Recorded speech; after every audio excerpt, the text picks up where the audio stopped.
近日，富商李嘉誠入稟控告周秀娜誹謗，另一宗纏繞近10年嘅傳聞再次成為全城熱話。事件峰回路轉，雙方各執一詞。李嘉誠強調絕不認識周秀娜，亦同佢絕無任何關係，更指對方多年嚟藉謠言增加曝光。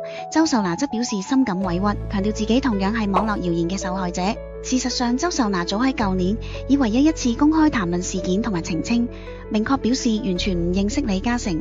佢自己多年嚟亦低調處理，10年嚟佢一樣承受住被包養嘅標籤，10年後反而俾人告埋一份，難怪有唔少網民替佢唔值。撇開豪門恩怨同娛樂圈是非，呢件事對香港普羅大眾有幾點值得深思。第一，謠言嘅殺傷力無人能夠幸免。李嘉誠一方指出，10年間嘅謠言由最初緋聞演變至秘密生子、贈億元豪宅，甚至牽連家人涉及刑事罪行。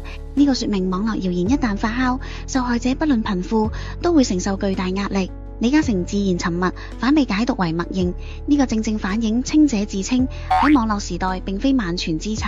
第二，法律係最後防線，但並非唯一出路。事件中，訴訟牽連 Google 同 YouTube 等平台，亦都帶出平台對虛假內容嘅審查責任問題，值得社會關注。第三，公眾應該對某啲未經證實嘅消息不輕信、不傳謠。呢單案最諷刺之處係原本好少人根本唔知道有呢宗傳聞，反而因訴訟曝光，令事件傳遍華人社會。作為資訊接收者，我哋應抱持批判思維，唔盲目轉發未經證實嘅消息，避免成為網絡欺凌嘅幫兇。10年恩怨最終交由法庭裁決，但對普羅大眾而言，呢件事提醒我哋言論自由伴隨責任，網絡唔係法外之地。